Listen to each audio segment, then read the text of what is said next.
Kasunod na sunog sa Mandaluyong kagabi, 4 na sunog pa sumiklab sa magkakahiwalay na lugar sa Metro Manila sa nakaraang 24 oras. Paliwanag ng Bureau of Fire Protection, mas mabilis na kumalat ang apoy ngayong mainit ang panahon. Saksi si John Consulta.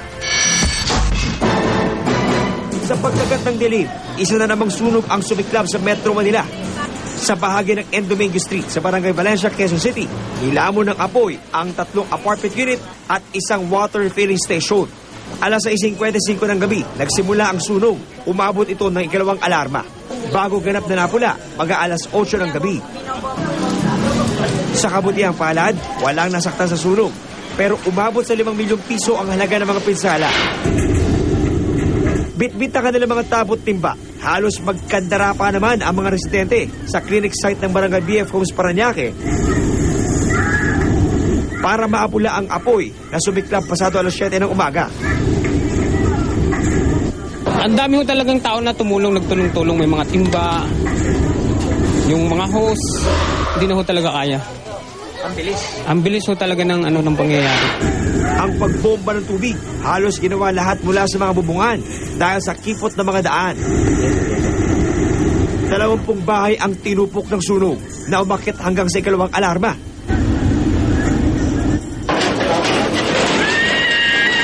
Alas 9:13 na ng umaga nang nadeklarang fire out. Sayang, taon na pinaghirapan. Ang mahalaga naman sa akin, buhay lahat ng pamilya ko. Si Aling Helen naman, nalapnos pa ang balat sa paa nang tangkaing pasukin ang nasusunog niyang bahay. Kahit tibihisan, wala. Kahit saingan, wala. Ubos lahat. Ayon sa BFP, nagsimula raw sa napabayaang sinaing ang sunog. Mag-iingat lagi. Pag hindi mo pag-iingat, hindi nakakadamay ka ng kapwa mo. O yung mga walang kinalaman, nadadamay ka. Nakakadamay ka. Pahirapan din ang pagkapula ng sunog sa isang gusali ng mga tela sa panulukan ng Claro M. Recto at Rena Argente sa Binondo, Maynila. Wala namang nasaktan, pero aabot sa 1 milyong piso ang halaga ng pinsala. Pang-access talaga natin yung bubong. So, binutas po natin yung bubong. Inaalam pa kung may kinalaman sa sunog ang welding machine na ginagamit sa ginagawang bahagi ng gusali.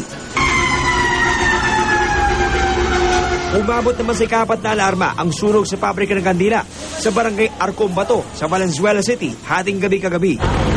Mabuti na lang at walang nasaktan sa sunog dito. Ang sanhi, patuloy pa rin iniimbestigahan.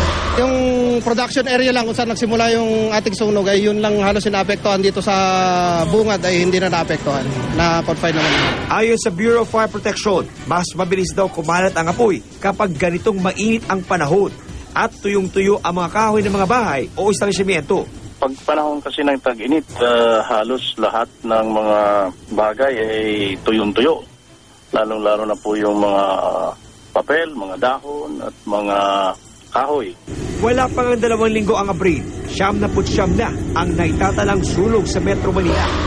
Sa buwan ng Abril din naitala ang pinakamaraming insidente ng sunog sa buong bansa noong 2001 at 2002, 2004, 2007 hanggang 2009. Sumunod naman ito sa Marso para sa mga taong 2012 at 2011. Ako si John Consulta, ang inyong saksi.